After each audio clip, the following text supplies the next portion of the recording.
beautiful Fran Carpentier. Where are you? Wave, Fran. One of my favorite people. So, okay, we're Colette's coming in a different way. So we're going to get started. Hi, everyone who just came in. I'm Jeannie Ralston. I'm the co-founder of NextTribe. And I've been wanting to do something like this for a while, and I'm so happy that Sara Nelson agreed to do it.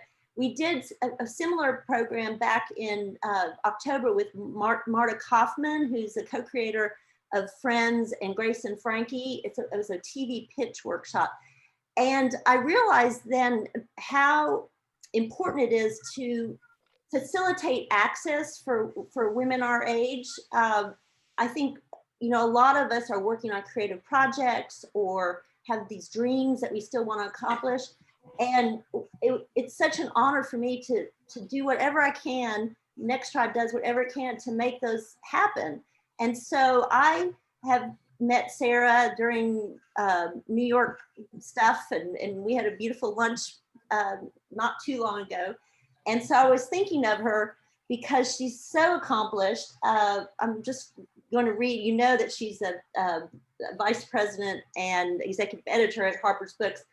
But I want to tell you a little bit more. Her authors include the New York Times bestselling author Jenna Bloom, Simon Winchester, all those great Simon Winchester books.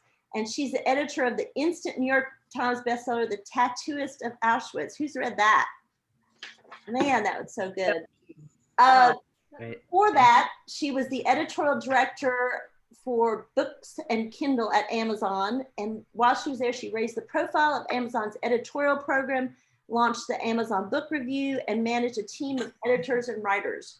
She was previously the books editor at O, the Oprah magazine, where she started Oprah's Book Club 2.0. And before that, she was editor-in-chief of Publishers Weekly. And we all know Publishers Weekly, man, it's like the major industry magazine, where she reinvigorated the print magazine and upgraded the digital version. She is the author of So Many Books, So Little Time, which we could even have a chat with you, Sara, about all that you've done. There's so much, but we're so happy to have you. Thanks, Sara. Sure, thank you. It's nice to be here, you guys, everybody. And do I see everybody? I think I do. I have known Jeannie off and on. I can't even remember from where originally, but and before all that, I had been a magazine writer. So I've sort of been on all sides of the publishing industry, and I've been in Harper for 5 years, where I've bought and published those books, among others that Jeannie just mentioned. And just one thing I would say about it is I felt like when I was really grateful and lucky to be hired there by Jonathan Burnham, but because I had never actually bought or edited a book before. And I said to him at this lunch he took me to and offered me the job, I said, well, you understand, I have never edited a book before. Like I've never, and he said, oh, yeah, I know, but you know books and you understand books, and you know how to edit copy because you're a magazine editor. So I said, yeah, okay, but I actually honestly thought I knew everything about publishing because I'd been writing about it and, and visiting it and witnessing it, and all my friends were in it for years and years. And so I got there and I realized, oh, there's really a lot here I don't know. I mean, the books is part of it, but how you sell the books and what the marketplace wants, and how you pick the right cover for a book, and all of these things that I have been learning over the last 5 years. So now I feel like I think back on some of the things I wrote when I was at Publishers Weekly, and I wrote about, the true state of the publishing industry. And I thought I was so smart, and I'd say, oh, I don't understand why it takes them so long to publish a book. And I was like, oh, now I understand. Or, why did they publish 6 books on the same topic and last year they didn't? Oh, I see, because the way the cycles work and the way the agents work and so on. So so I feel like I'm finally arriving at a place I've been pretending to be for a long time. So anyway, I do obviously read a lot, and I love the best part of the job is working with writers. So I'm really interested to hear what your questions are and hear your ideas when we get to that part, and like that. So I don't know, Jeannie, you want to? Yes, I'll start. What I'm going to do is I'm going to introduce our 12 participants. And for those of you who are here just to view, some of you may be applied, and I'm sorry we couldn't work with more of you, but I went through all the applications, and there's some solid ideas and great writers all around. Even we didn't get to pick all of them even. But I think even if you're watching, you'll have a lot to learn, and because I've seen the questions that our 12 participants are going to ask. So I think you'll get a lot out of that. So I'm going to ask the ones who aren't participating, but just viewing, to keep your mute on. And then what we'll do is we'll start asking the questions, and the participants will get a chance to talk directly to Sara about how to best present their books, and what it is she looks for in a proposal or in a pitch. And then 10 days from now, on the 24th, we'll actually do a pitch session, kind of like each woman is going to do sort of like an elevator pitch, something quick to pique Sara's interest, or how you would do it if you were meeting with an editor and wanted to get them interested in your book. And so we're gonna be working on that. And I should just say too, I'm going to say this again next time, but these ideas, please respect the privacy and the ownership of these ideas. Any of you watching, these are ideas that women have spent a lot of time with, so we want to respect that. And let me start by introducing, when I say your name, you can wave. Colette Crown, are you back on? Anyway, Colette, wherever she is, we'll see her in a minute. But Colette is from Lexington, Kentucky, and her book. I'm on, Jeannie. Wants to do a novel, a fiction, a reboot of a classic medieval legend. That's all I'll say, because we'll hear more about it later. And then Jacqueline Fair, can you either wave or say hi, Jacqueline? Jackie's there. She's from Houston, and she has a nonfiction. Her nonfiction book revolves around friendship. And I forgot Elaine Eva. Where are you, Elaine? I'm right here. Oh, hi. Hi, Sara. Hi. She is from Seattle, and her book is a memoir that revolves around medically assisted death. It's very interesting. And Jody Fagan from Santa Fe. There's Jody. She has a historical fiction based on a real but not widely known tragedy during World War II. Very interesting also. Lucy Frost from San Antonio. There she's.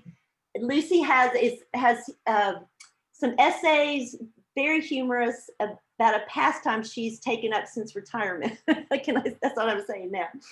And then Lisa Lucca from Las Cruces, New Mexico. Where are you? There's Lisa. Hi, Sara. Hi, everyone. Hi. So her memoir is about, has to do with her gay father in a Midwestern town. And then MP Mueller from Colorado, from Nathrop, Colorado. MP. Hers is a collection of humorous personal essays. And Gloria Rosen from New York. Yes, she's talking about an adaptation of an autobiographical play about being a hearing child of deaf parents. Really, really fascinating. Betsy Rosenberg from Austin. You want to wave? Yes.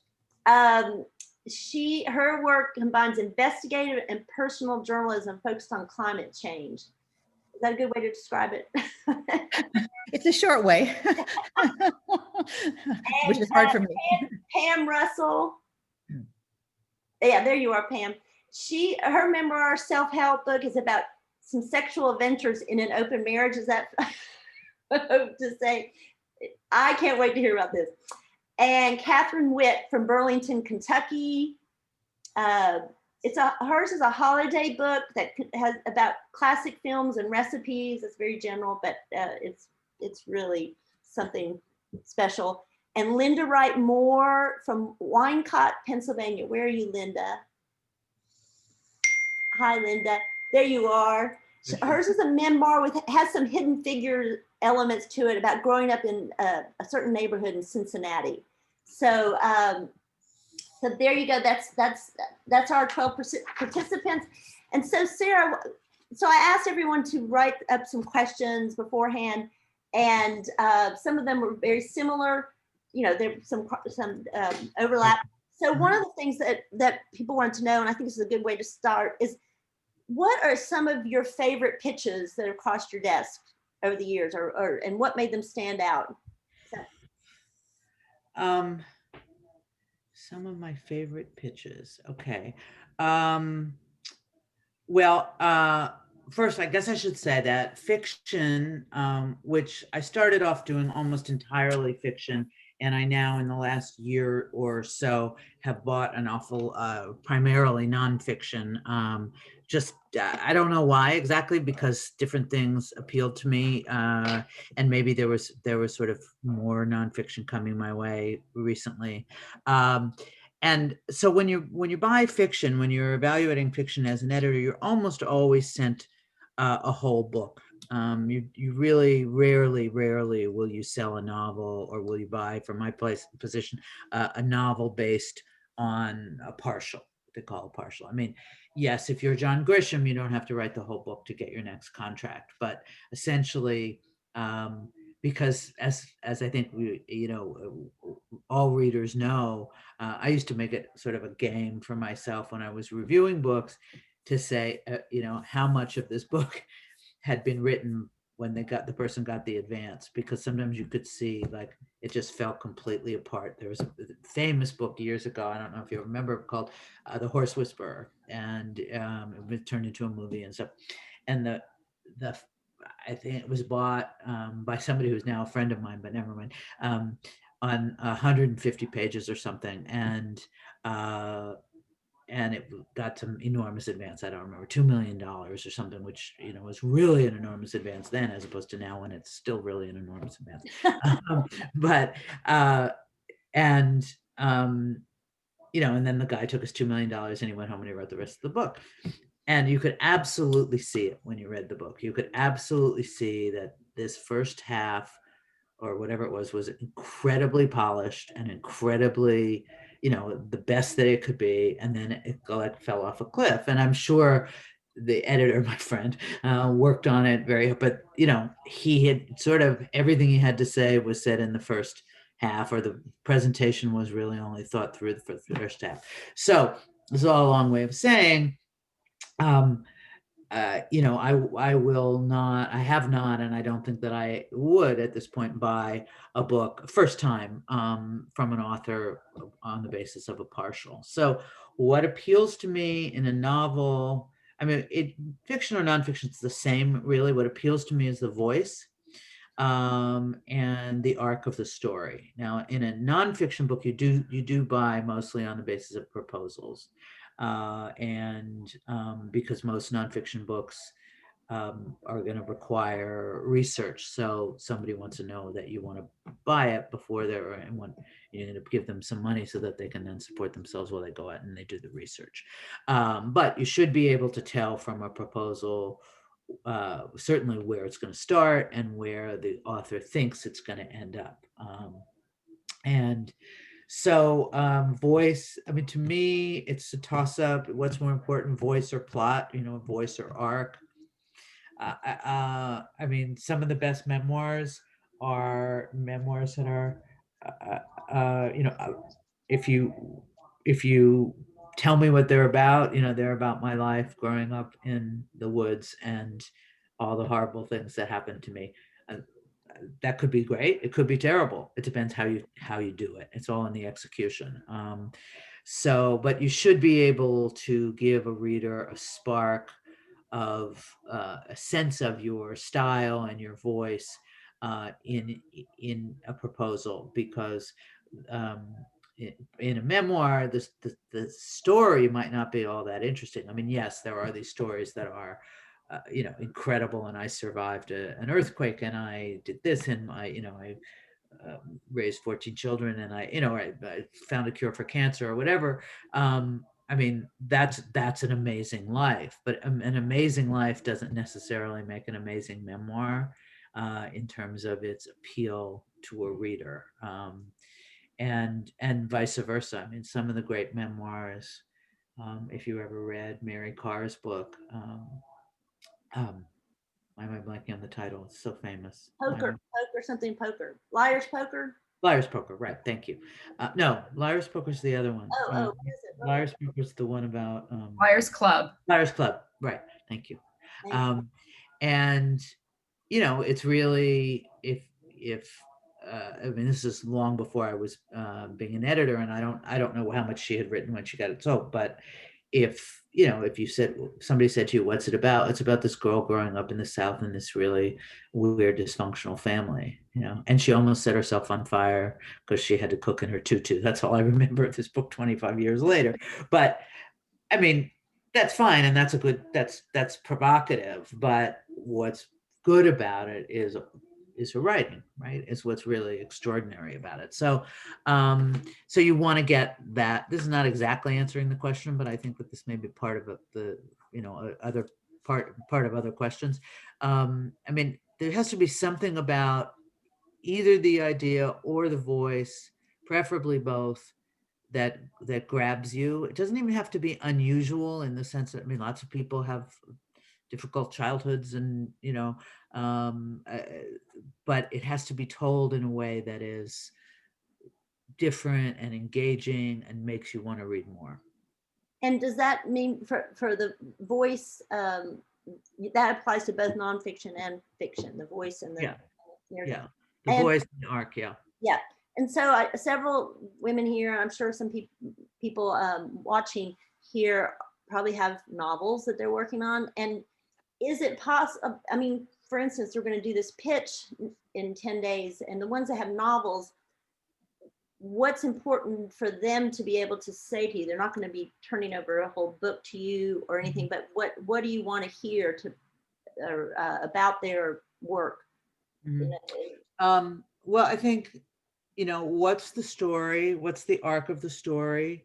It's about a character we meet when she's 3 years old and breaks her leg, and we follow her, through her whole life dealing with her disability. I mean, I don't know, making this up, but that's the story, the arc of the story. But to get across the voice of it, you can say it in, well, she's the kind of person who always says da da da da, or whose favorite joke is blah blah blah, or who's about whom her mother always said, right, something to give us a little taste of who this character is and the way the book will portray her. Right. You can't do a lot of that because it's a short pitch, but I mean, I often tell people, and it sounds hokey, but it really works, I think, is to think that you're not pitching this book to me or a stranger or, some faceless editor, but it's like you're telling somebody about it. I mean, imagine that you'd read it. Oh my God, I just read this amazing book. It's about this woman who had this mild accident when she was 3 years old and she broke her leg. And this just reverberates all through her life. And here she's 75 years old and she's still thinking about the day she broke her leg because it's not a good idea. No, you see what I'm saying, yes, right? Yes. But think about it as if you're saying it to each other or to your partner or to your kid or to your friend, and trying to get them to read it. When you read a book, why do you like it? You like it because this character is really funny, or this character makes these silly jokes about lipstick all the time, or whatever it is. And so the sort of short, I'm talking about for the pitch. I mean, the book that's a different conversation, but if you can pull out the sort of identifiers in the book about the character or about the style of the book, so that you can telegraph it to the listener. Okay. And I'm sure that our participants are going to ask some questions of, about their specific book, how they might best do it. And so please be free to write those questions in the chat. One question that came up, and I think this is always good, is what to not talk about in a pitch. What do you not want to hear in a pitch? Well, I don't know that there's a hard and fast rule. I mean, I don't respond well to complaining. So I don't respond well to somebody saying, I worked on this for 10 years and I showed it to 27 people and nobody liked it. And I don't understand why I'm not, that, Yeah. I mean, and people, I know you guys would never do that. People do that.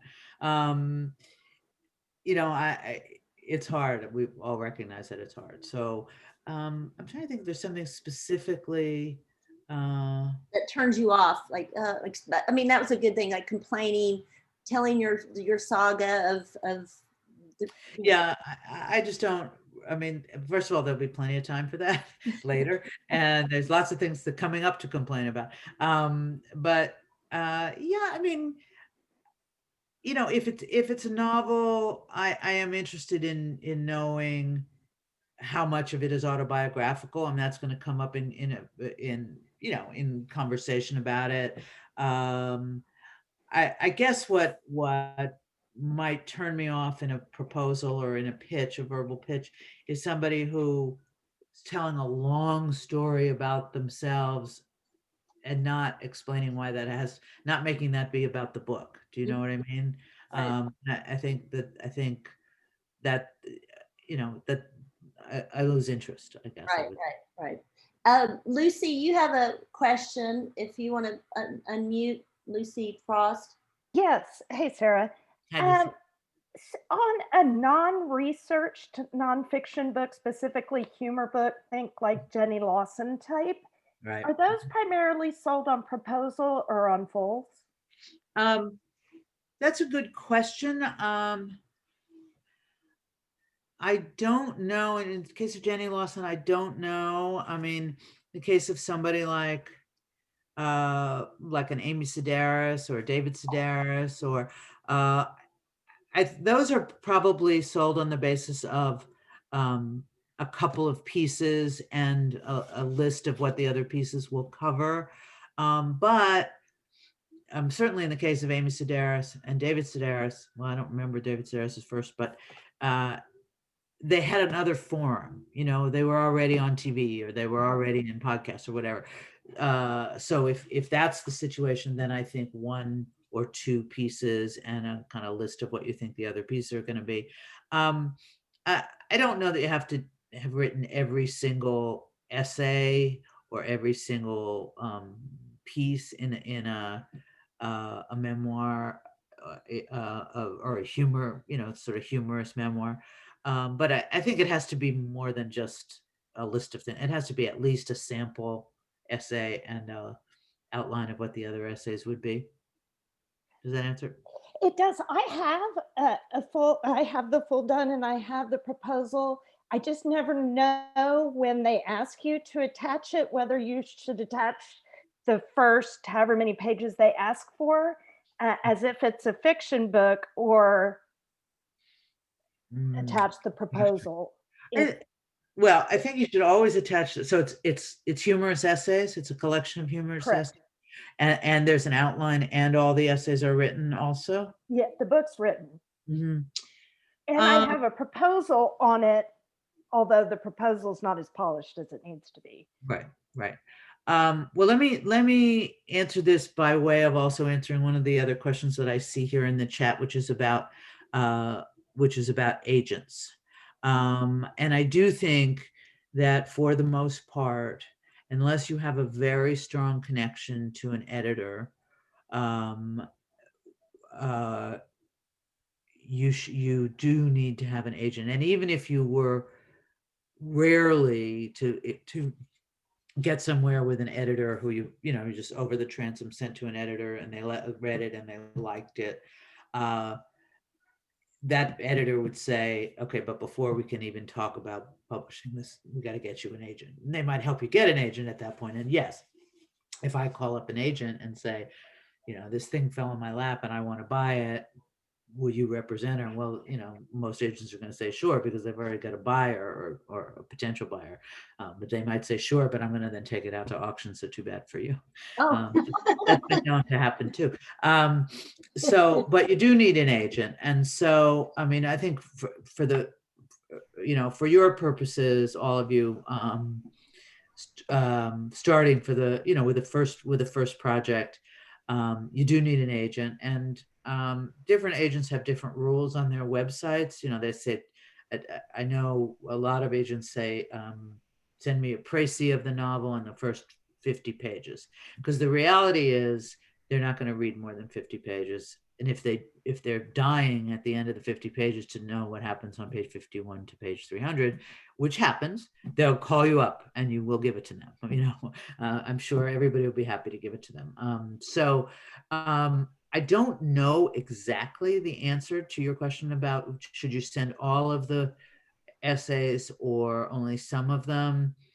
I mean, my gut would be to send 2 very good essays and a very good proposal, because no matter if you have 10 essays, 2 are going to be, all 10 are not of equal greatness. So, leave them wanting more, I guess, and let them ask for the rest of them. And they will understand that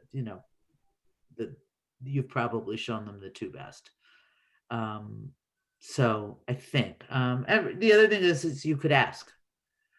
You could say I have the whole thing, or I can send you 2. What's more realistic for you? Thank you. I have heard that these days it's harder to get an agent than to get a book deal.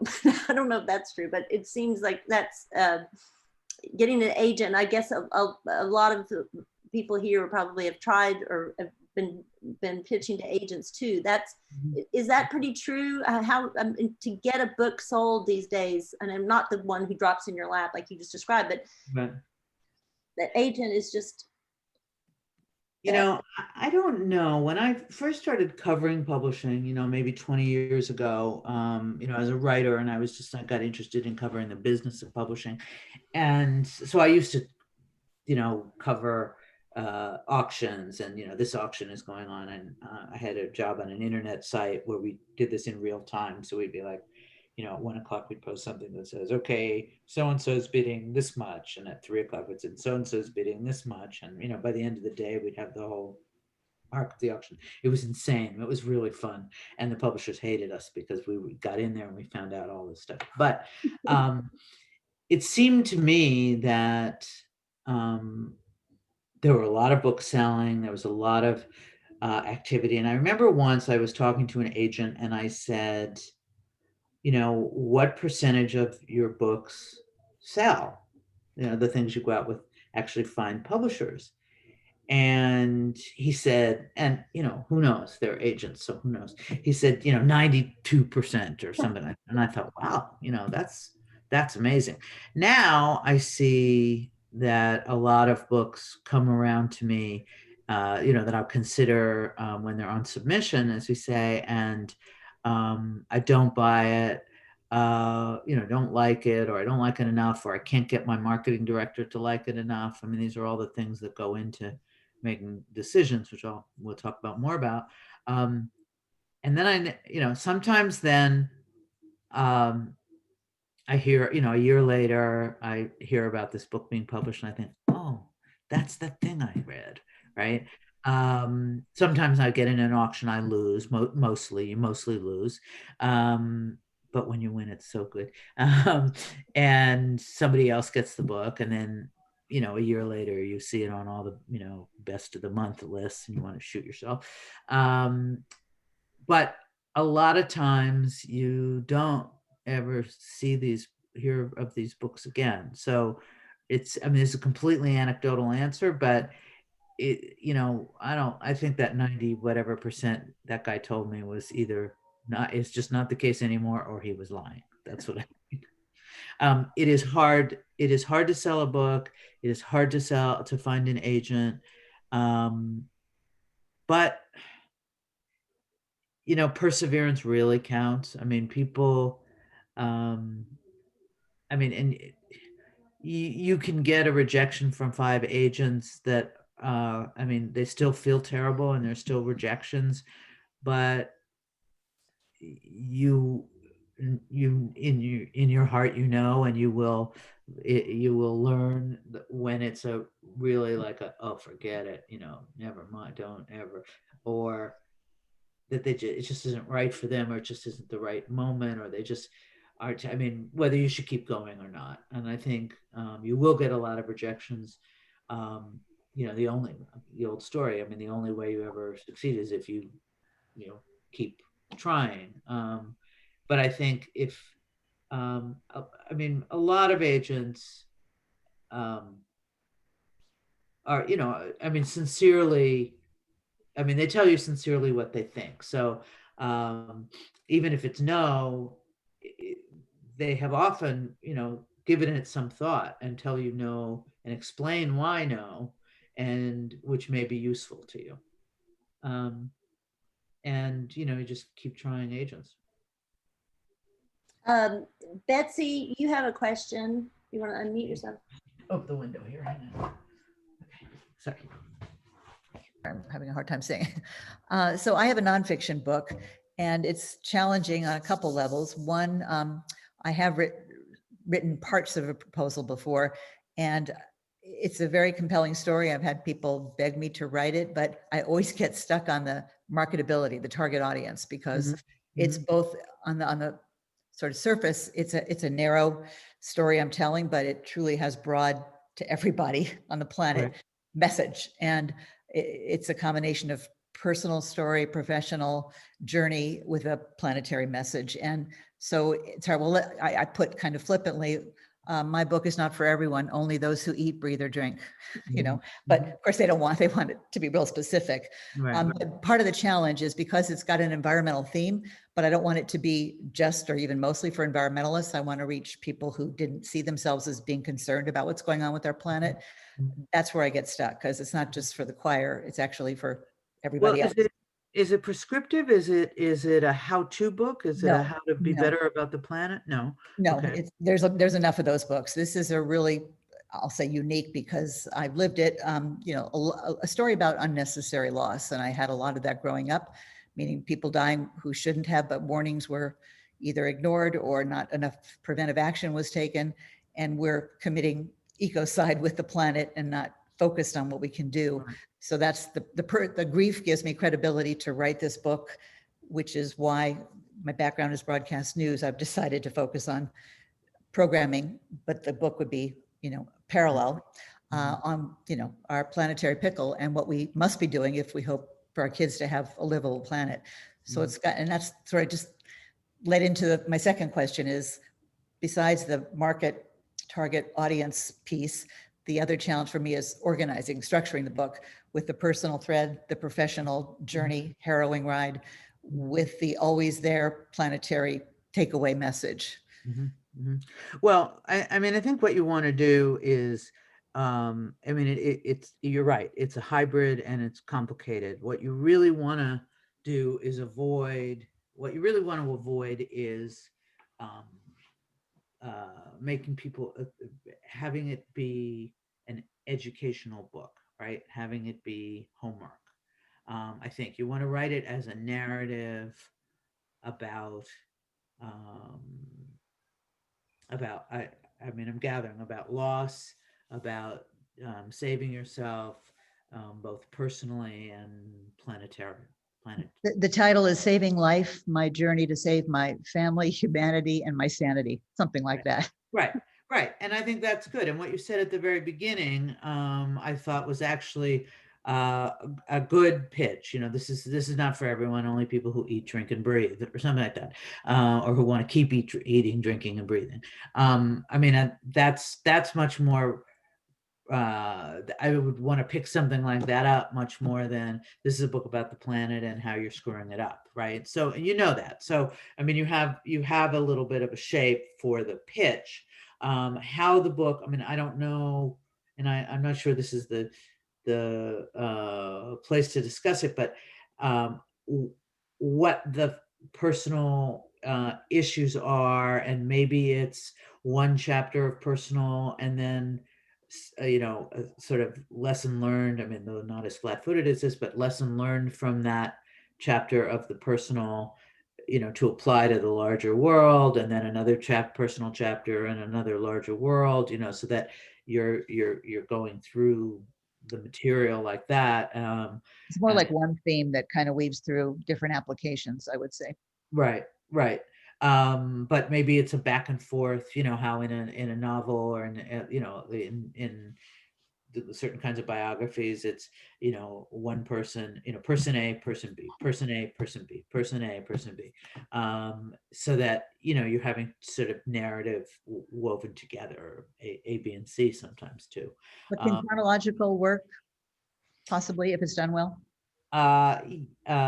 Yes, though I think, again, I think that what makes this different, what sets this apart is that you're applying sort of personal lessons of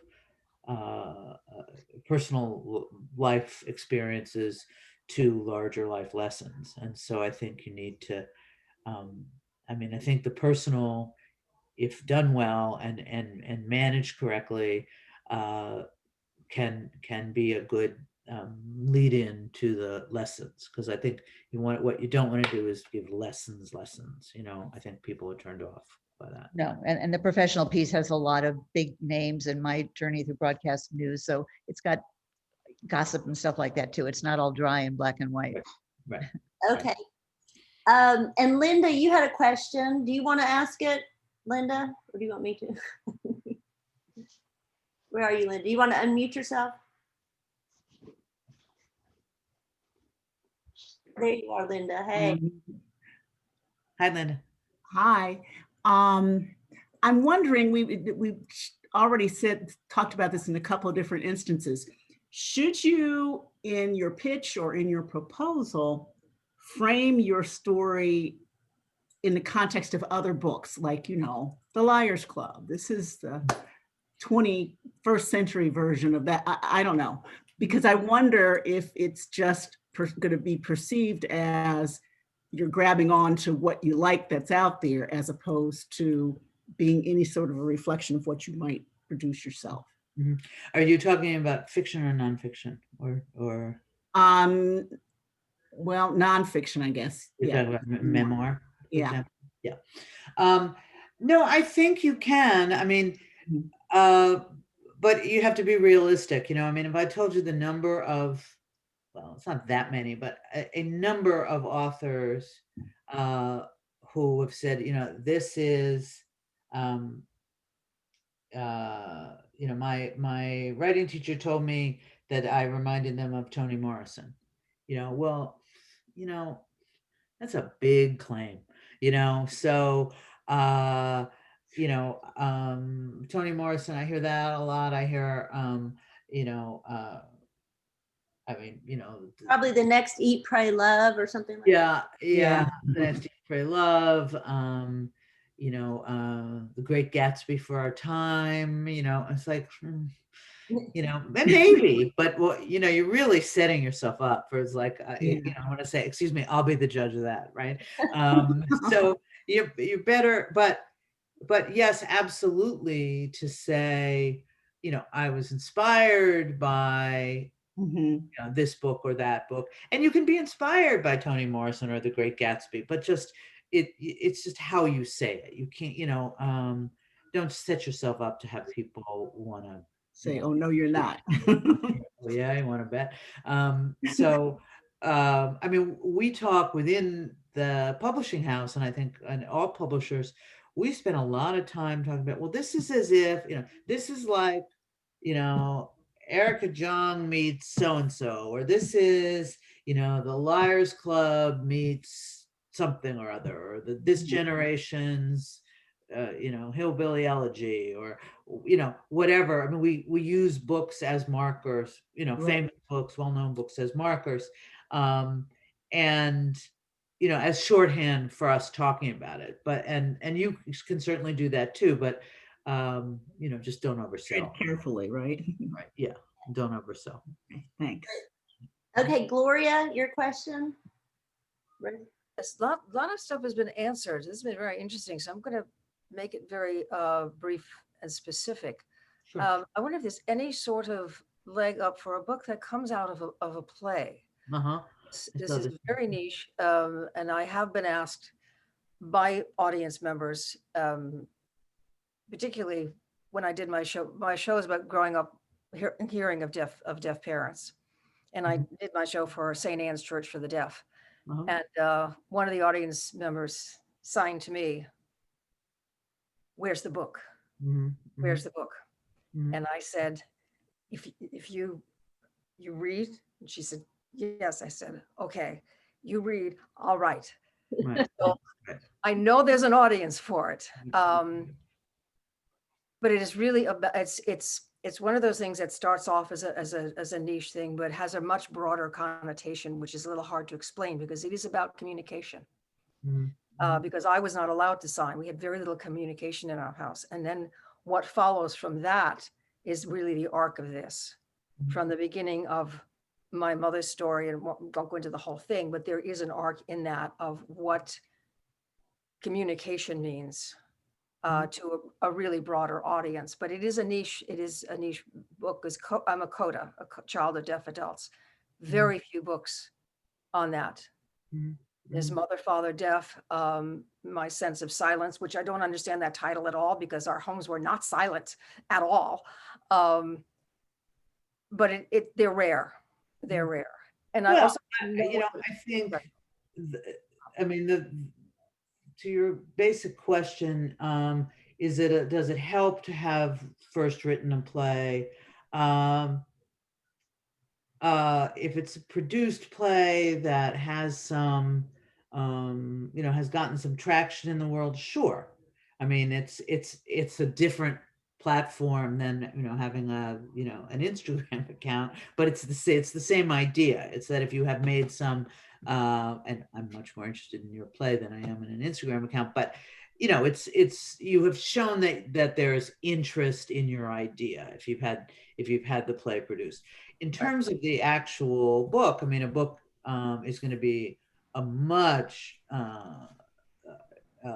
bigger endeavor than a play, and I don't just mean in length of time. And I love plays, but I love the theater. But you've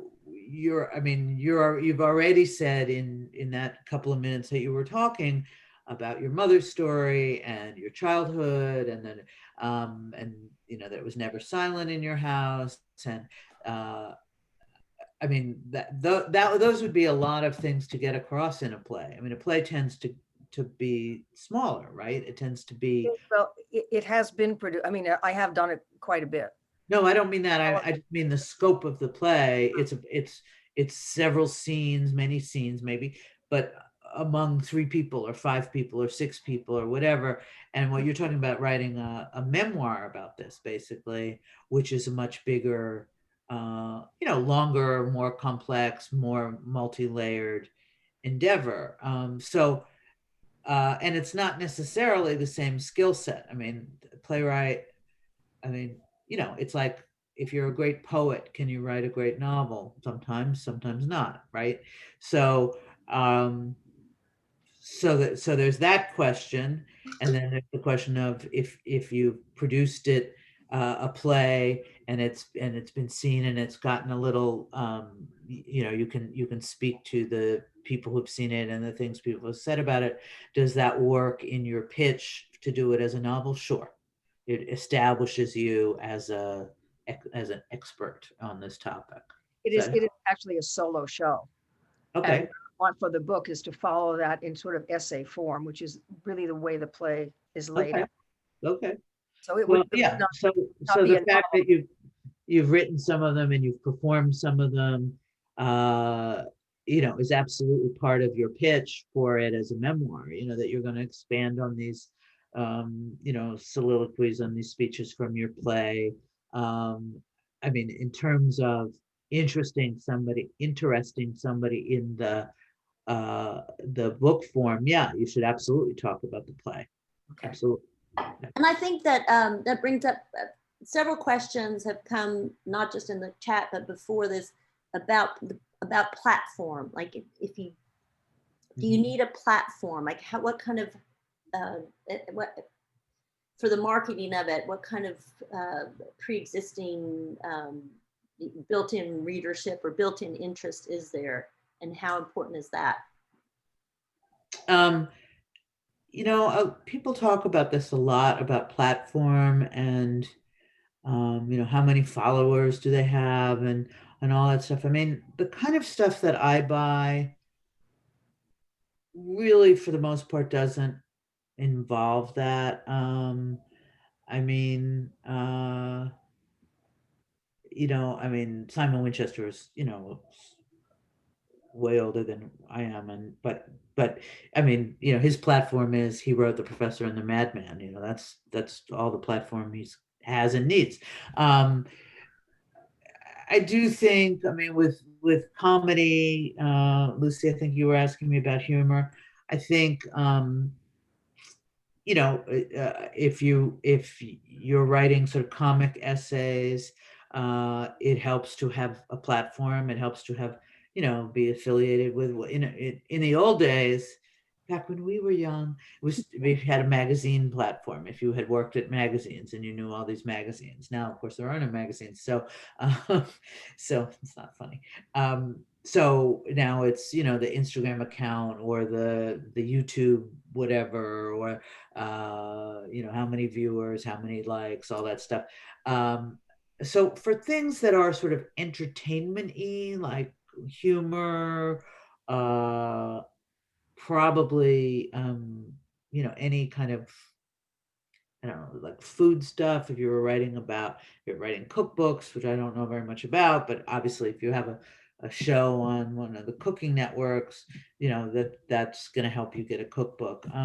The stuff I buy tends to be fiction and narrative nonfiction. And so, and a lot of the people that write the books that I buy are, I mean, their idea of a platform, Jenna Blum, for example, who you mentioned in the intro, Jeannie, you know, she teaches at Grub Street in Boston. You know, I said that in the pitch meeting at the office when I was buying the books, and, you know, these 25-year-olds looked at me like, what? You know, I mean, it's like, but is she on Instagram? Yeah. Yes, she is. But, you know, so, you know, if the stuff is good enough, I mean, we, you know, I'm trying to think of a book that has done very well, fiction, sort of a straight novel, is Crawdads, where the Crawdads did. I mean, she had a little bit of a platform as a, or she had, people knew of her as a nonfiction writer, but is that why the book worked? I don't think so. We have several questions about agents. Like, do you have where is there a database where you can find author guides and agents and those kind of things? Yeah. I can't, of course, now remember the names of them, but it's things like who represents whom. And I mean, I think if you just went on Google and said literary agent database, you'd get a bunch of them. I think one of the best ways to sort of direct your agent search is to look at books that you like and buy them, look at them in the bookstore if there are ever any bookstores again. And almost always, well, if the writer liked her agent, so you only want books where people like, you only want books where people like their agent, they will thank their agent in the acknowledgments. You know, I couldn't have done it without my agent so-and-so. And that's the best way to kind of figure out who handles the kind of stuff that you do or that you like. And if you look at enough books, you may find, you know, you'll see the same 5 names repeat themselves. And that's as good a place to start as any. I mean, almost all agents, and I think they will say if otherwise, almost all agents are always willing to take on somebody who's good, whose, you know, work appeals to them. I mean, some some of the older, more established agents take on fewer new clients, and they may have periods where they say it may be on their website, or they may, answer an email query by saying, I'm not looking for new clients at this time. Check back, and do check back, because I think, agents have lives too, and they have lots of active authors, and then for a while they don't have so many active authors because the authors are off doing writing, and so they have time to find the next batch. So, but I would always start with books that you like, friends that you have that have agents that they like, and there are all kinds of places to check out whether people are real agents or not. If any agent who won't tell you who his clients are, be careful. Any agent who asks you for money to edit to shop his book, run away. But I am still, I feel like I know a lot of agents, and I knew them through all of my other jobs. I had different relationships with them when all they wanted was for me to, cover their books in Amazon or Publishers Weekly or whatever. And now they're trying to, get me to pay them money. It's a very different relationship. But I knew a lot of agents, and I still get things from agents I've never heard of. And I have a question that how important is it that agents are in New York or in LA? Do you get proposals from agents who are out and just? Yeah. Yes. there are some well-known, there are some very prominent agents who are not in New York. There's Sandy Dykstra, who's in Southern California. She used to be in Arizona. I forget where she is now, but not in not in New York or LA. There's Jan Miller,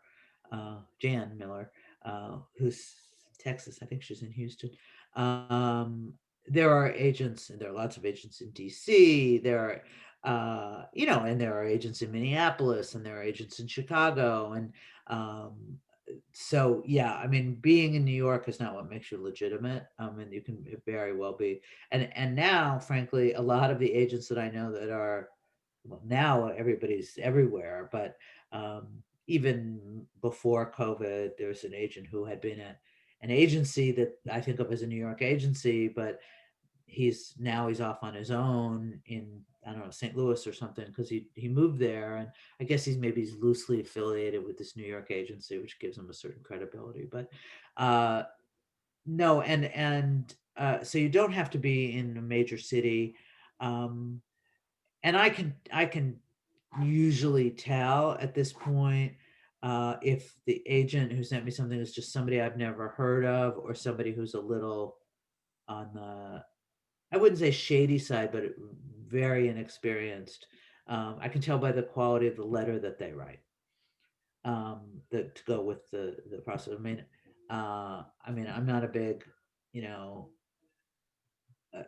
hierarchical person who needs to, be called Ms. Nelson or anything like that. But when I get a letter from an agent and says, "Hi, Sarah," and they spell my name wrong, I'm like, it's just like, it's not that hard to get it right, and I'll still probably read the pitch, but I sometimes,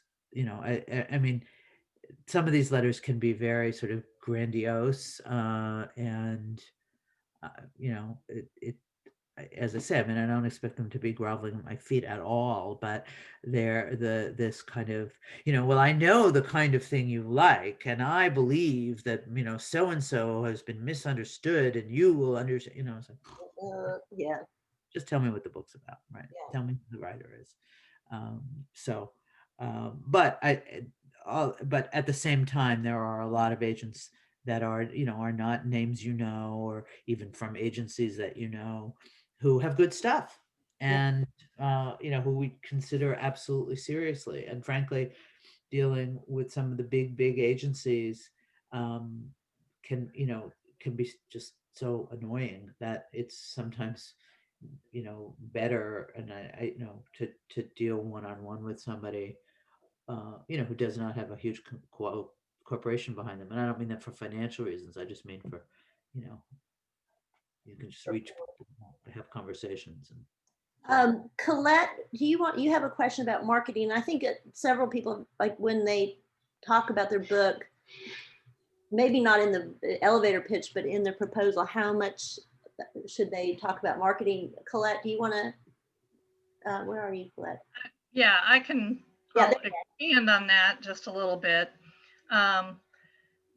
When I pitch a book, should I try to imply what I think the marketing niche agents, should be, the audience, so to kind of give an idea to who I'm pitching to, what I see it as, Mhm. or should I just pitch the story and let them try to figure that out? No, I think, is this nonfiction or fiction? Fiction. Well, a regular part of a nonfiction proposal often includes, one of the regular parts is often a section that says marketing. And so I know we're talking about nonfiction now for 1 second, because that's where you can say, I see this as appealing to an audience that, only buys red lipstick on Tuesdays, like the audience that bought this book and that book and the other book. I mean, that you can be very specific about what, I think this appeals to 40 somethings who may be buying their second house and, are over the initial thrill of it and are now really wanting to get down to the, so that's for a nonfiction book. Or people who studied American history in high school, but really want to understand what went on during the Revolution, like the readers of David Grann and Candace Millard or something like that. Fiction's a little bit, I mean, it's not, marketing is a little bit squishier for fiction. A lot gets said in publishing houses that I wish didn't get said so much is, is this literary or is it commercial? And I could go on endlessly about what people think the difference is between those two things, but if it's plot driven, it's commercial. If it is in a non-traditional form, then it's literary, but that doesn't mean it's good. And the other doesn't mean it's bad. And so I think that those are terms that get thrown around a lot when talking about marketing of fiction. I, I think even in a fiction pitch, you should say, I think this is for people, this is a novel about loss and family, and will appeal to women over the age of 30 who enjoyed the Liars Club or whatever. So in that sense, yes, I think you can't go wrong to do that. I wouldn't, again, it goes back to the, this book is just like Toni Morrison. I mean, it wouldn't oversell. Yeah. But if there's, if you know who the audience is, I mean, this audience is for, women who, yeah, right, who don't live in the city and,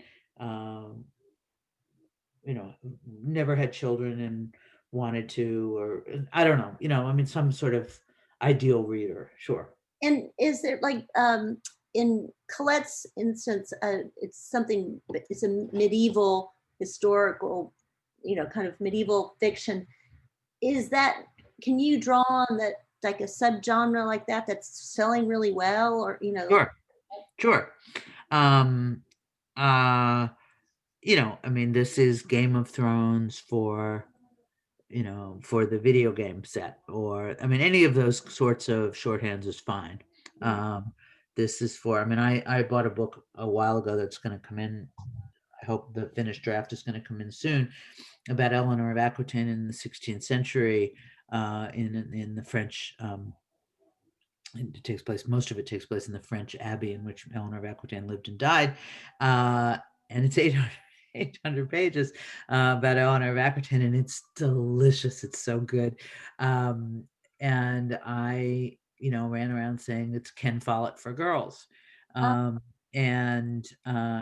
because I never read Ken Follett, but I actually I did, but I didn't read the big historical ones. I read Eye of the Needle, but so I think I knew what I was talking about. I mean, I said that to somebody who I think did read Ken Follett, and they said, "Oh, that sounds great." I thought, okay, maybe that was the right thing. But I mean, I think that's the kind of thing that you absolutely should say, especially so I don't know who the audience is, except that I do know the audience for this book is women, but it's a kind of shorthand that the marketing people can then use. And I mean, the agent and the author didn't say that to me, but had they said it to me, it would have, I would have stolen it in a second to use it to convince people in the house. And can you tell, just for an idea of like what's selling well right now? I mean, we're in the middle of a pandemic, and people, I know magazines are dying, but books aren't really. But what's like hot right now? I hate to use the word hot, sorry, but well, it's I always feel like, if I knew that, I'd buy only those books and then I'd retire. I'm never going to retire. So, I mean, I don't want to retire. Right now it seems that in fiction, the things that work are, and this is just my experience, but also what I see is books, they may be novels, but they're based very much on history or politics, or they have politics, and they have a sort of non-fictional base. I mean, The Tattooist of Auschwitz, for example, is a novel, but it's really a kind of, somebody else wrote the memoir of this guy. I mean, he was too old to write it himself, and not able to write it himself. But it was fiction because it was, it moved events around, and it's all kinds of stuff. A lot of books, book that's very successful right now called, what's it called? I'm getting really bad with titles in my old age. Leave the World Behind is a book about some environmental event where all the electricity goes out in a fancy white suburb of New York, like the Hamptons, and the people that have just rented this house in the Hamptons open the door to knock, and it is the Black people who own the house who have nowhere to go because whatever happened in the environment made it impossible to go. So they basically say, "You're in our house. Can we please come in and stay here?" So it's really, and it's about the distrust. It's about race, and it's about what the assumptions people make about who people are, and are they really the people? Are they really the owners of the house, or are they, in these white people's, fevered racist imaginations? Or are they really, bad people and who are trying to rip them off in some way? And the Black family has some preconceived notions about the white people. So it's really about an issue, and that's fine. But it's not a meandering book about, I mean, I guess it's about social mores, but it's not, it's not a day in the life of a family, or it's not, it is really about an issue. And I think that is something that is very, and race being the issue in that book. I mean, I think that's for reasons I think they're fairly obvious. This is the kind of thing that people are thinking about now, is divisions between people, race. And in nonfiction, certainly, if you look at the nonfiction bestseller lists and just general book lists, there are a lot of books about issues. It's about politics, it's about race, it's about climate change, it's about, it's about issues. And there are very few. I mean, there are memoirs. Memoirs are very hard now. There was a period where what they called nobody memoirs were very successful, which was the kind of Mary Carr, where she wasn't a famous person, she wasn't a rich person, she just was a beautiful writer and had a small story that she could make beautiful. Then there was a period where it was all kind of celebrity memoirs or memoirs of celebrity memoirs. And then recently there have been a couple of memoirs of kind of poor little rich girls. Adrienne Verdeur's book, which I adored, called Wild Game, was about a really screwed up but super privileged family on Cape Cod. And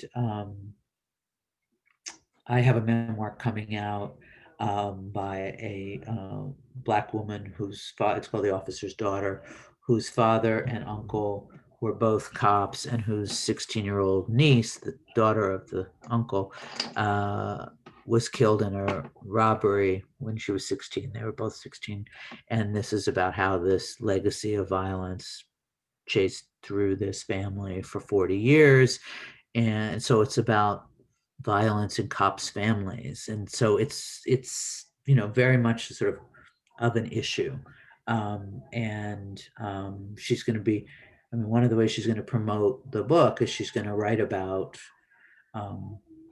having grown up in a family of cops who were Black in a time when, there's the white cop, issue and problems. I bought this from her 2 years ago, long before last summer. So, but things seem to be of interest right now anyway, or for the foreseeable past and future, that are somewhat rooted in things that are going on in the world. And yeah, Pam, you had a sort of a question related to what we're talking about. If you want. Yeah, so it sounds like Betsy and I both have this. So my book is a combination memoir, but it's also, I'm a journalist as well. So delving into the issues of sexuality and femininity woven into my own story. How do you pitch that? Do you have to have a title? Does it matter, really? It's always good to have a title. These woven together things that are part memoir and part history of something, or is that a history, like the current status of the feminine and how we got to this point of being asexual or, not enjoying sex, and how we kind of got here historically as well as socially. Okay, so it's a sort of cultural analysis? Yeah, probably, with my own personal story. Yeah. I find those to be very interesting. I find those to be, they're a kind of a hybrid because, but I don't know that I would, I might, but there are certain readers who would read a cultural history. It's a more academic form kind of, and then there are people who read memoirs. And so the memoir people are getting an added bonus of the cultural history, and the cultural history people are getting a little bit of relief from the textbookiness of the cultural history by having that memoir. Do you know what I mean? So done right, you get double the audience. So when you write a pitch, though, do you say I have a self-help? Do you say a cultural look through the lens of my own experience? Okay. You maybe have a paragraph that says, I did this, and and then you gracefully go into, in my experiences, perhaps typical of a culture that went from blah to blah. You sort of back in and back out over. Right. So you do both. I just published Tuesday, a book that was part memoir and part history of the Foundling Hospital in London.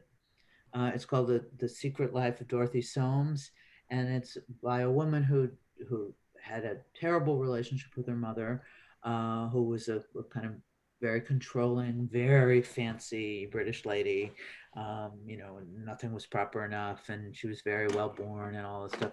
And the daughter, they had a troubled relationship, and the daughter was pretty estranged from her family and didn't get along with the mother. And slowly, as the mother was dying and then did die, she came to understand that it was all a lie, that her mother had actually not been a well-born British lady, and all the stuff she talked about was completely aspirational. It never had happened, and that she in fact had been given up as a foundling to the Foundling Hospital and raised in this Foundling Hospital in London. It's a famous Dickensian Foundling Hospital. This is in the middle of the 20th century, and during the war, the girl was in there. And you know, she was an illegitimate child. The mother had to give her up, and so she completely invented herself when she got out. And I mean, it's a really great family story, but it's also, so she started off thinking she was writing a book about the Foundling Hospital, the history of the Foundling Hospital, but then realized that she needed to tell the story of why she got so interested in the Foundling Hospital, which was because she discovered this about her mother. So it's a hybrid. You know, it's exactly what you're talking about. It's not so much cultural history. I mean, it is kind of, but it's not so much cultural history as it is like a biography of it. It's an autobiography and a biography of the Foundling Hospital. And it kind of goes back and forth between her personal story with her mother and the what went on in the Foundling Hospital. And she does research on the Foundling Hospital and goes there and interviews people and all that. So it's fascinating. So I think a memoir that's just a plain memoir is a harder sell today than a memoir that has some other element, whether it's something to do with the environment, or whether it's, you know, a biography of a place like that, or cultural history through the eyes of memoir. Okay, cool. Thank you. And kind of related to that, Lisa, you have some questions around that, I think. Yeah, thank you, Jeannie. Yeah, when you have a memoir that's really story-based and has a narrative arc, but within it is a very strong universal theme. Like my book really centers on love and sexuality and parenting, which covers a lot of ground. Is it more important to really focus on the storytelling piece when you have an opportunity to pitch, or to really center on that theme and what could be a universal takeaway for readers? Wait, I'm not sure. Wait, ask me that again. I'm not sure I understood the question. Okay, so in a memoir, if it's very story oriented and it's got a story arc and reads kind of very much like a novel, but within it is a universal theme. In my case, my book has love and sexuality, even though it's centers on my relationship with my gay father. It really dives deeper into how love and sexuality impact family, and therefore has a more universal theme. When you pitch or when you're working on your proposal, is it more important to focus on both, or to really bring that theme up to what you just said, to your point about? I think it needs to be both. I think it needs to be both. I see you wrote this question here. I was sort of reading it as I was listening to you. I think it kind of has to be both. I mean, what the proposal needs to do as much as possible in, you know, I mean, a proposal can be anywhere from 25 to 75 pages. And it needs to kind of be like a mini-me of the book.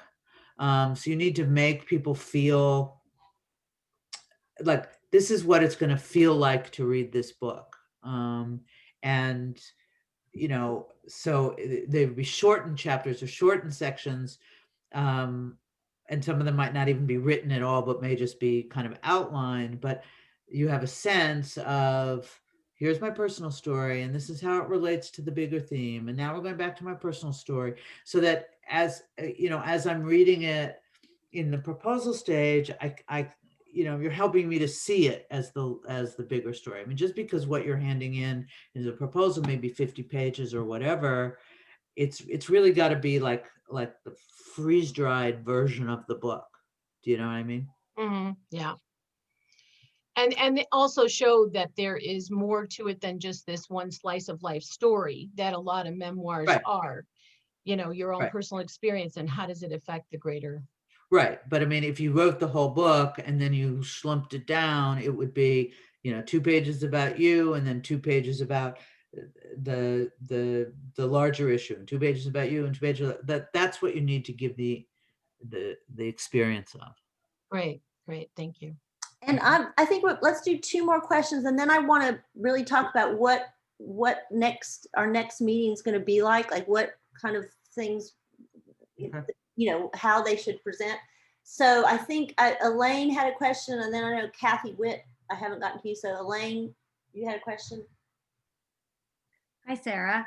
Hi. So my topic, my book is a memoir, and it's about my mother's decision to have medical assistance in dying, which is a fairly taboo topic in our culture. Death in general is kind of a topic we don't talk about. And so I'm wondering how you pitch a book specifically about a topic that people don't really necessarily want to talk about or read about. But I feel like my story is an important story to tell, or my mother's decision and story is an important story to tell. Well, you're right. You're right on all counts. It is an important story to tell. It can be a very moving and instructive story, and not just for people who are contemplating assisted suicide or but you're also right that it's it's not a happy story. I would It is. What? The conclusion of the story is that it is a happy story. It is it's an amazing, beautiful thing to experience. Okay. Well, I get that too. I mean, that's going to be the sort of gift of the book. That's going to be the surprise, or the that people are going to. You have to get them there, though. They're going to start off things. I mean, I would point you to a book called. See, here I go again. Atul Gawande's book on mortality. What's it called? Being Mortal. Being Mortal. Thank you. As a book, have you all read that? Has anybody read that here? Yeah. You read it? Did you like it, Elaine? Yes. Yeah. I mean, it's a book about talking honestly to people about dying, to your loved ones about dying, and really finding out what they want, what kind of death they want. And I think there may be an assisted suicide in there. I can't remember if there is or not, but the one thing I remember so well from that book is the woman whose father was a big professor, fancy guy, and she kept saying, "Oh, he if he couldn't, read in 6 languages, he would be miserable and he wouldn't want to live anymore." And Atul Gawande keeps saying, "Well, you should talk to him about it. Really, you should talk to him about it." Do you know where I'm going to? And she says, she finally talks to him, and he says, "Well, really, I just want to be able to eat chocolate ice cream and watch football." And she's of course horrified that her great intellectual father, but when push comes to shove, people tell you what, if you ask them, they'll tell you. And and I mean, this had to be 100 books ago that I read this, and that kind of detail makes a book for me. So in any case, I'm sorry to get off the topic. I mean, I think that is, I can see that you could write a book that would be ultimately uplifting. And I mean, is your point to be to sort of very directly give people advice about this, or no, just to relate your experiences? right? It's mostly to relate my experience, Mhm. but I hope by relating my experience, the takeaway is people will know that this is not it's not something to be afraid of. Mhm. It's and that there's real powerful things that can come about by Right. going Right. through this type of experience. Also, my hope is there are no how-to or there are no guidebooks or Yeah. to help you go through an experience like Mhm. this, Mhm. and because we don't talk about it. Mhm. Um, Well, I think you need to decide if it's a guidebook or if it's you know, a book of your experience, and so that the smart people in the room will understand that there are things to be gleaned from it that they could use in their own lives and decisions. But I mean, I think, you know, if it's a guidebook, it has to have obviously, you know, it can't be just a strict guidebook. But I mean, I think it is going to have to be some sort of hybrid. But I think you need to decide if it's primarily your story from which people can get, you know, come to conclusions that might help them in their own lives, or whether you want to write a more kind of a somewhat drier kind of book about assisted suicide and the sort of pros and cons. I mean, I would say you really probably want to do I mean, I don't want to tell you what you want to do, but I'd be much more interested in reading the one that was your personal experience, and so that I could then, you know, come to my own conclusions about how to apply it to my life. I mean, I really would use that Atul Gawande book as a model in a certain way. okay, Great. thank you. Okay, last question before, Kathy, do you want to ask yours? Yeah, I do. Hi. Hi. Mine is a holiday book with the recipes. And the question is, because I'm not a professional cook or a chef, do I need to collaborate with one? Do I somehow need to have that kind of credentialed person involved, or? I don't know a lot about cookbooks. I do know that recipes have to be tested. Right. So so at some point, yes, you would have to have you know, an official recipe person, whatever that is, test it. I mean, in terms of getting a book published that's a cookbook, it's primarily recipes. I mean, it's not like a novel with a few recipes in it, right? Nonfiction, but holiday book, but it would be based on, it would have recipes. But Right. it's not all cooking. You have No. other parts that, So it's sort of a narrative of holidays, and then in each chapter there are a few recipes. Is that kind of It's based on different movies. The different movies? directly. You know, I really don't know. I mean, I think, you know, if you do a straight cookbook, you really need to be a cook. You know, you need to have a platform. You know, you need to be on the cooking shows, or you need to. But this doesn't sound like that. This sounds Right. like the movie buffs. I'm making this up. The movie buffs cook, Yeah. right? You know, recreating your scenes from for your favorite movies or something like that. Is that closer to what it is? That is closer, yes. Then I mean, I think you probably still need to have the recipes tested at some point, but what you're really selling to a publisher is the idea, and it's, I mean, the food has to taste good, I guess, but, but it's really the gimmick of it, and it don't mean that in a negative way. So I wouldn't worry about the recipe tester until you had the book sold, and then you, Okay, great, I don't, thank you you. would, I don't know enough to know if you have to hire that person or they hire, or what. I don't know how that works. and we just got somebody, Fran Carpentier, that just said she knows of a recipe tester. So we'll get if you need. Oh, great. Okay, so as we're, you know, I hope anybody of the 12 participants, if is anybody feel like they didn't get a question that they answered, if we can move on, because I think what's important is preparing for, you know, 10 days. Each of you will have a chance to tell Sara about your book, make your pitch as if you were invited to an editor's office. You had a meeting with an editor, and you had, this is your chance to get them interested. And so, and Sarah, I had said that everybody has 10 minutes to do it, but I think if we want to leave some minutes for your feedback, Mhm. do you want their pitch to be exactly 10 minutes, or should it be a little less, so that? I think so in other words, we're gonna have 12 people. We have 2 hours. Yeah. 2 hours, is that right? Yeah. So that I think the pitch should be maybe 7 minutes. Okay. 7 minutes. No more than. And can you give some guidance for this verbal, sitting orally, oral discussion of it, some guidance, like what might be helpful to them when they, Sure. how much to include? Just spill it, Hi, my name is Susie. I want to write a nonfiction book. This is what I think it should be called. Yeah, I'm going to write a nonfiction book.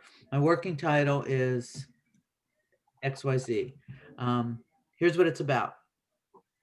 And then, woman was born in I think it covers the themes of forgiveness and loss and blah, blah, blah. She'll have a lot of humor. Just say it. Not a lot of, well, I wasn't sure if I should do it this way. Just, nobody, including me, is going to hold you to it. That, but you said that you're going to, that she was going to have been born in a log cabin. And now you're telling me, doesn't it just tell me the story in miniature, right?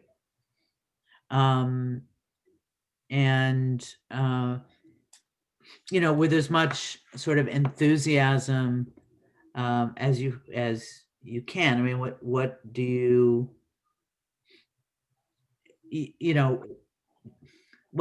why do you like it? It should become very clear in that 7 minutes that you're just eaten up with the story. And then she does this, and then make me want to go really? And then what happened?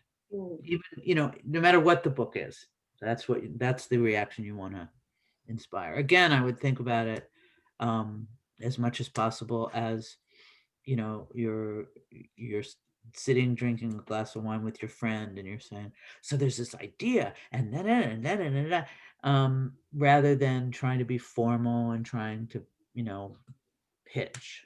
Right.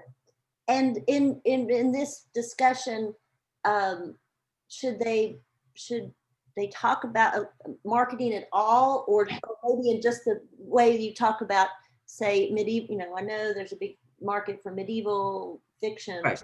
I think for fiction, if it's enough to say,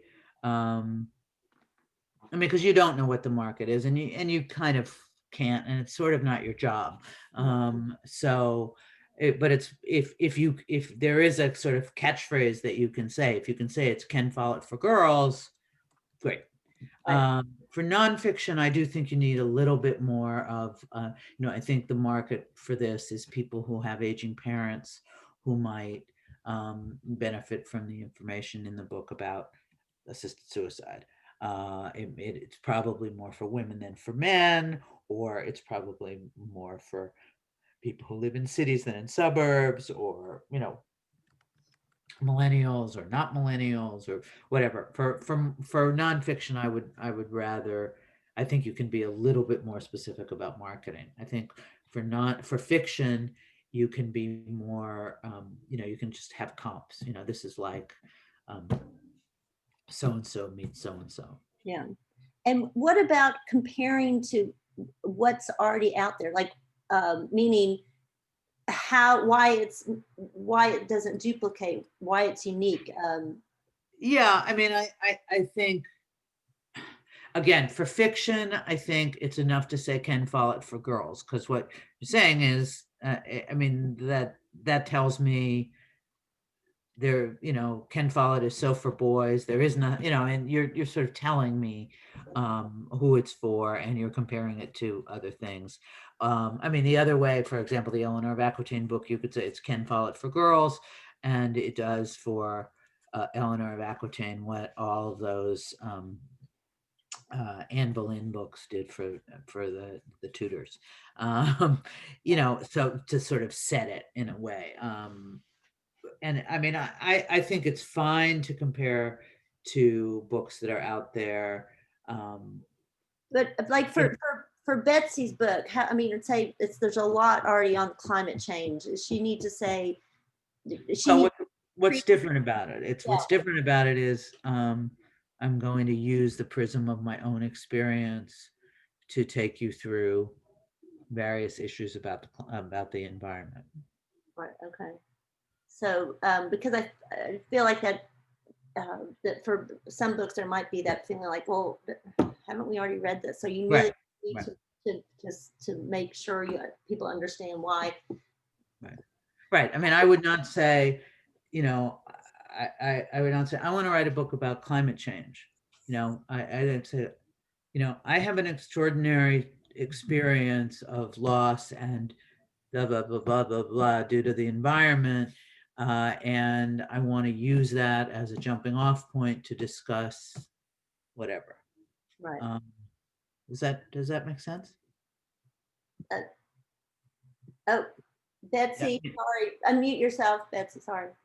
So sorry, I thought I had. It's also a story, a big chunk of it is about, it's an expose on media, mostly my background, broadcast news, ignoring climate change and environmental stories pretty much for 20 years that have been the key years for us to do something. Right. But are you the person who's going through the revealing of that? Yes. In your experience. So it's, you know, my life experience. With a bigger message for everybody.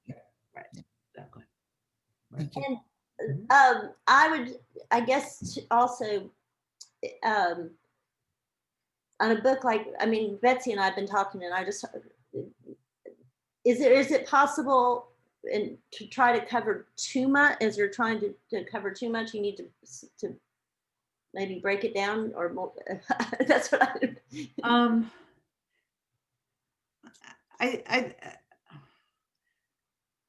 I think it is possible to try to do too much, but I mean, I think, you know, 7 minutes can be a long time. I mean, a long enough time to say, this is a book about such and such. I want to approach it from the perspective of me as a and I think it's going to remind readers or appeal to readers of blah and blah. I mean, I think you need to sort of construct it in advance, but it should almost feel like you just, you know, spewing it. Do you know what I mean? It needs to feel organic, but I think those are the key things. I mean, why this book? Why now? Why are you the writer for it? And who is it for? Whether you say Ken Follett for girls. That's the part I get stuck. Target audience is the part I get stuck on. Well, I mean, who's it for? You said it at the beginning. Betsy said, I'm sorry, you Everybody. Sorry, it's for, you know, and it's not for everybody. It's only for people who eat, breathe, and. Is that enough? Can I just put that in a proposal under the marketing session? Well, I mean, not in a proposal that you were going to send to a publisher, but in an elevator pitch. Yeah. I mean, in a 7-minute pitch. Yes. But that's the part seriously that I worry about. Who is this? I'm more interested in getting this book out sort of to be seen as a thought leader on this subject area that I know a lot about, as well as the greater message. But even though there's an eco theme, I don't want it to be just for environmentalists. Right. So that's why I think that if you say that, I mean, if you say it's for environmentalists, you're going to, you know, a lot of people are going to say, well, I don't, you know, it sounds like an academic book and I don't want to do that. But if you're saying it's for people who haven't really thought about this all that much, you know, and I think you get at that with your line about, you know, it's not for everybody. It's only for people who, you know, eat, drink, and breathe, you know, and for those who want to learn how to do it better, or something like that, some bite-sized thing. That does permeate the whole story, really, that Right. theme. Right. And let me just ask any of our 12 participants who are going to pitch do their elevator pitches in 10 days. Do you have any? You can write it, or you can unmute yourself and ask. Do you have any other specific questions about the next session? I just want to make sure people are. Do you feel like? I think really this what you said, Sarah. Why this book? Why now? Why you're the writer, and who's it for? Those are 4 really good questions to base something around. Anybody else, if you just either unmute yourself and ask, or write something in the chat. If you have any specific questions for Sarah about how best to package what you're going to be saying, present yourself. In these pitches, these elevator pitches, I guess there should be a little bit about their own writing experience, or their own something about themselves, if it's not a memoir or anything. I don't. If it's a memoir or a nonfiction book, other kind of nonfiction book, then yeah. Why that would come in the why you're the writer part, right? Because I had this experience, because I went to school for this, because I worked in broadcast news, whatever. For a novel, it's a little bit less important. If it is autobiographical, it's worth saying, probably. But those kinds of things don't matter so much. It's just if you can make, in a novel, it's just, you just have to make me believe you on the page. You could be totally making it all up, or basing it on real life or not. It doesn't. It's not as key to whether an editor's gonna. As I said, I think at the beginning, it's for a novel or for fiction, it's really what's on the page, in a way that all the credentials in the world don't mean anything if it's not on the page. Okay. Gloria, did you have a question? Yeah, I'm just wondering if it would ever be helpful or even relevant to have once you get through these questions and you've got a couple of minutes left, if there's anything illustrative from what we've written that would be good to give you. You mean in the pitch? Yeah. Well, I think the pitch sort of stands for itself, and then assuming this were so you did this pitch to an editor or an agent, and then the next thing would be for the editor or the agent to say, okay, let me see some pages. That's what we're working up to, right? I didn't mean show you pages. I just meant just as we're talking, and this is what it's about.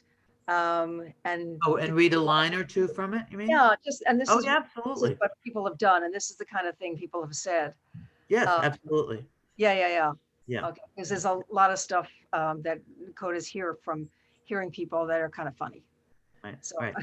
And there's fun to share. Okay, great. Well, if that's it. Lucy was going to ask something. Lucy, sorry, I didn't see Lucy. Oh, that's okay. Oh, yeah. No. One question I had is there any difference in approach?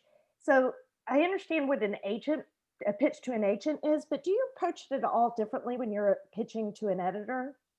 Well, I think mostly you aren't going to be pitching to an editor. I think mostly you're going to be pitching to an agent. But really, no. If you were at a dinner party and there were an agent on your left and an editor on your right, you would pitch pretty much the same way. And lucky you if you're at a dinner like that. Right, exactly. That's a good sandwich. That's a good sandwich. Right. Jackie, did you want to ask something, or did I? No? You pretty much had, my question was really what you just went through about the formula for the pitch. So you pretty much answered it. Good. Yeah, I like those 4 questions. And everybody, the 12, I'll be sending those 4 questions out to you. And I'll also be sending the link to this recording and also the chat, so you can see some if that's helpful. But and then in between, feel free to write me with any question, you know, if I can help at all, because we've done this before with Marta on the TV pitch, and so you know, if you have some questions about how that's all going to go, then please don't hesitate to ask me. But am I missing anyone? I'm looking to see if anybody's got your hand up. I think not. But wait, who knew Sheila? Sheila Lukens. Sorry. Who was that? Somebody, Kathy, I spent 20 years, I'm sorry, overseeing Sheila Lukens' food column. That's Fran Carpentier Fran is. Me? Okay. I'm sorry. So, I mean, besides she was an old friend of mine. Oh, Sheila? She was, yeah. She is I mean, I miss her to this day, right? I remember, you know, your name rang a bell when I first, she was one of the greats. So if Kathy's interested, I'll put her in touch with Sheila's right-hand person, Lori Griffith.